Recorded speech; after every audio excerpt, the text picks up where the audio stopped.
Friends, ఈరోజు మనం భుజాలు జారడానికి ముఖ్యంగా ఒక 4 కారణాలు తెలుసుకుందాం. ఒకటి బ్యాక్ పార్ట్లో, 2 ఫ్రంట్ పార్ట్లో, మళ్ళీ స్టిచ్చింగ్లో కూడా 2 బ్యాక్ పార్ట్లో 2 ఫ్రంట్ పార్ట్లో ఉంటాయండి. వీలైతే ఈ వీడియోలోనే టైం ఉంటే చెప్తాను, ఓకేనా? First back part front part వేసుకుంటూ అసలు కటింగ్లలో మీరు ఏమేమి తప్పులు చేస్తున్నారు, అసలు భుజాలు ఎందుకు జారుతున్నాయి, అది జారకుండా మనం ఏమేమి చేయాలి, వాటి గురించి నేను ఈరోజు మీకు వివరంగా ఈ పేపర్ కటింగ్ వేసి, ఇది 30 సైజ్ అండి. ఎవరికైనా అదే ప్రాబ్లం ఉంటుంది. అది ఎవరెవరికి ఉంటుందో కూడా చెప్పుకుంటూ మీకు ఈ వీడియో అనేది నేను కంప్లీట్ చేస్తాను. చక్కగా చూసి నేర్చుకోండి, ఓకేనా? ఇప్పుడు ఇది వచ్చేసి బ్యాక్ పార్ట్ అండి. ఈ బ్యాక్ పార్ట్ని మనం ఏం చేద్దామంటే ఇలా పెట్టేసి వేసేద్దాం, ఓకేనా? ఇప్పుడు చూడండి, నేను ఇది వేస్తున్నాను.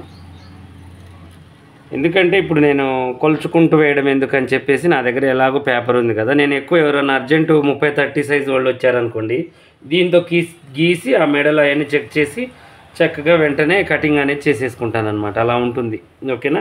ఎందుకంటే ఎలాగో కట్ చేసింది నేను నా చేతులతోనే కదా ఇది. ఇప్పుడు బ్యాక్ పార్ట్ అనేది మనం వేసేసాము. ఇది చూసారు కదా, ఇలా ఉంది బ్యాక్ పార్ట్ అనేది. ఇందులో నేను ఏంటంటే మెడలు జారకుండా ఆల్రెడీ గీసేసాను అనమాట. ముందు నేను ఫిట్టింగే మనకి మెడలు జారకుండా వచ్చేటట్టుగా నేను చేసేసుకున్నాను. చాలా చక్కగా మనకి ఇది జారకుండా ఉంటుంది, ఓకేనా? ఇలా మనం బ్యాక్ పార్ట్ ఇది ప్లస్ మళ్ళీ ఇక్కడ వచ్చేసి ఖర్చుల కోసం అని ఇది 2 కుట్లు 3 కుట్లు వేసుకోవచ్చు దీనికి, ఓకేనా? ఇది పైన కూడా ఖర్చు, మళ్ళీ దీంట్లో కూడా ఖర్చులు అనేవి మనం ఇచ్చే కటింగ్ చేస్తామన్నమాట. ఖర్చులు కూడా దీంట్లో ఉంటాయి. అయితే ఇప్పుడు ఇవన్నీ మీకు గీసి ఎందుకు చెప్తున్నానంటే మళ్ళీ మీకు చెప్పేటప్పుడు కొంచెం ఇవన్నీ కూడా మళ్ళీ ఇబ్బంది అవుతుందని నేను ముందే చెప్తున్నాను అనమాట, ఓకేనా? ఇవన్నీ ఆల్రెడీ ఫస్ట్ నేను ఇప్పుడు గీసేది కరెక్ట్ అన్నట్టు ఆల్రెడీ ఖర్చులు కలుపుకొని నేను చేసిన పేపర్ అనమాట. ఇది ఇలా ఉంటుంది దీని నక్ష. అయితే ఇప్పుడు భుజాలు జారుతున్నాయి వెనక మనం ఏం చేయాలి అనే దాని గురించి 2 టిప్స్ చెప్తానన్నాను కదా. ఇప్పుడు దాంట్లో 2 టిప్స్ ఏంటి అంటే, ముఖ్యంగా మనకి మెడ కిందికి అయినప్పుడే ఎక్కువ భుజాలు జారుతూ ఉంటాయి. కొంతమందికి మెడ పైకున్నా కూడా భుజాలు జారుతాయి. అవి మళ్ళీ నెక్కు కూడా వెనక నెక్కు కూడా రౌండ్గా ఇలా రాదు, మనం పెట్టుకున్నట్టుగా అయితే రాదు. వెనక రౌండ్ ఇలా పార్సకపోయినట్టుగా ఉంటుంది.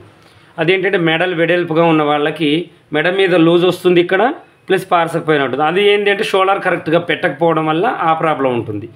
ఇక ఇంకో కొంతమందికి ఏంటంటే షోల్డర్ డౌన్ ఉంటుంది. షోల్డర్ డౌన్ ఉండడం వల్ల నెక్ డీపులు పెట్టినా కూడా డొల్లిపోతూ ఉంటాయి. కొంతమందికి ఏంటి అంటే చెస్ట్ ఎక్కువగా ఉండి చంక తక్కువగా ఉంటుంది. కొంతమంది చేతులు చిన్నగా ఉంటాయి చూడండి, అలాంటి వాళ్ళకి కూడా గూడలు అనేవి జారిపోతూ ఉంటాయి. ఇవేంటి అంటే వాళ్ళకి కస్టమర్కి ఈ ప్రాబ్లమ్స్ అర్థం కావు కాబట్టి మనం టైలర్గా మనం గుర్తుపట్టాలన్నమాట. ఓహో, వీళ్ళకి ఈ ప్రాబ్లం ఉంది, మనం దీన్ని సెట్ చేయాలి అని. అయితే ఇప్పుడు చంక లూజ్ ఉన్నా కూడా మనకి ఒకవేళ గూడలు జారుతున్నాయి అంటే చంక కొంచెం ఇలా మనం పైకి పెట్టుకోవాలి.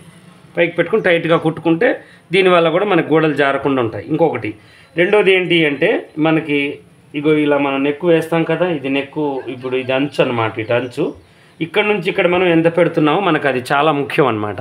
ఇప్పుడు చూడండి, ఇది ఎంత పెడుతున్నాము మనకి అది ముఖ్యం. అది మనం చూసుకొని దాన్ని బట్టి మనం ఇక్కడ తగ్గించుకోవడానికి ట్రై చేయాలి. ఇది తగ్గించుకొని మళ్ళీ ఇక్కడ కూడా తగ్గించుకోవాలన్నమాట. ఈ వెనక పార్ట్లో మనం ఇవి 2 చూసుకోవాలి. ఇది తగ్గించాలి. మనుషుల్ని పట్టి కప్పు పొడవు పెంచాలి. దాన్ని బట్టి అదంటే జనాలను బట్టి మనం చేసుకోవచ్చు, అది వేరే విషయం.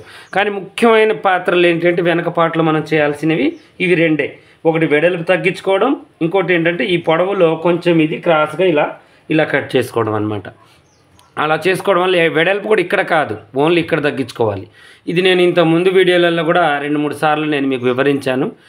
ఇప్పుడు ఏంటంటే నేను కామెంట్లలో చూస్తున్నాను ఎక్కువగా, అన్నయ్య చంక లూజున్నా మెడలు జారిపోతున్నాయి, ఫేస్బుక్లో కానీ యూట్యూబ్లో కానీ నేను పెట్టిన వీడియోలకి చాలామంది కామెంట్ చేస్తున్నారు. ఆ కామెంట్లో నేను ఎక్కువగా చదివింది చూసింది నేను ఇవేనమాట. మెడలు జారిపోతున్నాయి. ఇవేంటి అంటే మనకి ఎవరికి ఎంత మెడ పెట్టాలి అనేది అర్థం కాకపోవడం, వెడల్పు ఎంత పెట్టాలి అని అర్థం కాకపోవడం వల్ల ఈ ప్రాబ్లమ్స్ అనేది మనం ఫేస్ చేయాల్సి వస్తూ ఉంటుంది, ఓకేనా? అయితే ఇప్పుడు మనం ఏం చేద్దాము అంటే ఇక ఈ బ్యాక్ పార్ట్లో అంటే మీకు ఈ ప్రాబ్లమ్స్ ఉన్నాయి కాబట్టి ఇవి 2 మనం క్లియర్ చేసుకున్నాము. ఇక మనిషిని బట్టి చంక కొంచెం డౌన్ ఉన్నా కూడా మనకి లూజ్ ఉన్నా కూడా వస్తుంది కాబట్టి ఆ ప్రాబ్లం కూడా క్లియర్ అవుతుంది, ఓకేనా? ఇప్పుడు మనం ఏం చేయాలి అంటే ఫ్రంట్ పార్ట్ వేద్దాం, ఓకేనా? ఇప్పుడు ఫ్రంట్ పార్ట్ వేస్తాను చూడండి. ఫ్రంట్ పార్ట్ కూడా మీకు వేస్తాను. స్టిచ్చింగ్లలో కూడా తేడాలు ఏంటో మీకు తర్వాత చెప్తాను, టైం ఉంటే. అది కూడా లేదంటే నేను రేపు వివరిస్తాను. ఇప్పుడు ఫ్రంట్ పార్ట్ వేద్దాం డ్రాయింగ్, ఓకేనా? ఇప్పుడు కరెక్ట్గా ఉంది కదా మీకు మంచిగా చూడండి. ఇలా వేసేసి ఈ ఫ్రంట్ పార్ట్లో కూడా కొన్ని ఉంటాయండి, అవి కూడా నేను మీకు చెప్తాను.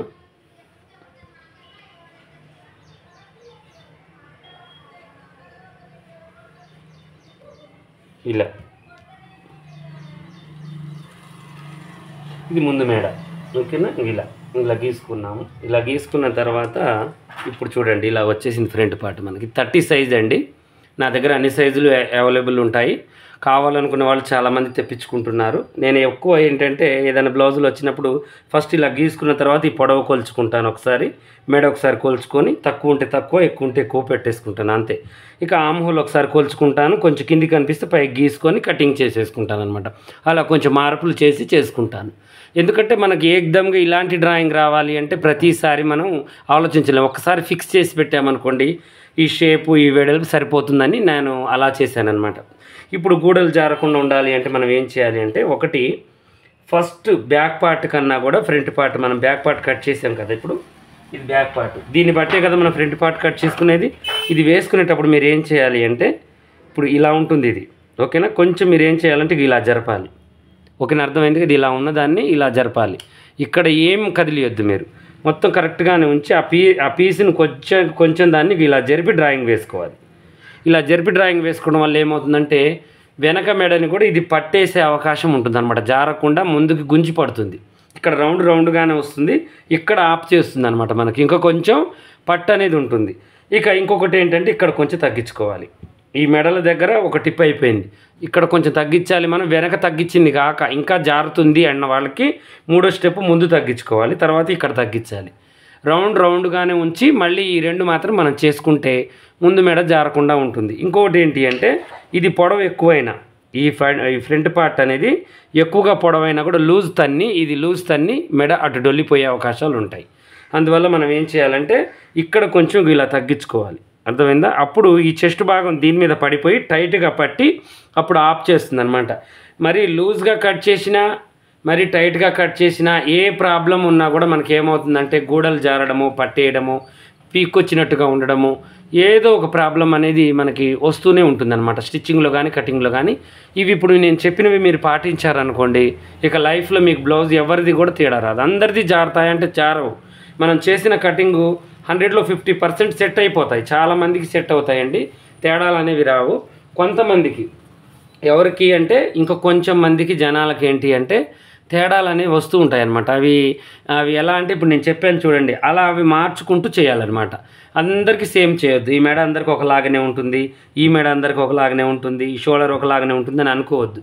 మనిషిది కొలతల్ని బట్టి సైజుని బట్టి కొలతలు అనేవి మారుతూ ఉంటాయి అన్నమాట. అలా మనం కొన్ని చేంజెస్ అనేది చేసుకోవాలి. ఇప్పుడు ఈ 4 టిప్స్, ముందు ఒక 2 టిప్స్, వెనక ఒక 2 టిప్స్, ఇవి మనం పాటించామనుకోండి ఇక లైఫ్లో మనకి ఈ యొక్క ప్రాబ్లం అనేది రాదు. ఇక ఎప్పుడు కూడా మనం ఆ ప్రాబ్లమ్ని ఫేస్ చేయాల్సిన అవసరం ఉండదు, ఓకేనా. ఇక ఈరోజు అయితే నేను ఇది గీశాను.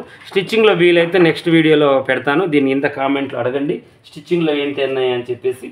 వీలైతే స్టిచ్ చేస్తే మీకు మెడల్ జారకుండా నేను చూపించడానికి ట్రై చేస్తాను, ఓకేనా. ఇలాగే మరిన్ని మంచి వీడియోస్ కోసం మా ఛానల్ చూడండి. కొత్తగా చూసే వాళ్ళు సబ్స్క్రైబ్ చేసుకోండి. పాత వాళ్ళైనా కొత్త వాళ్ళైనా మీకు ఏదైనా డౌట్ ఉంటే కామెంట్లో ఖచ్చితంగా అడగండి.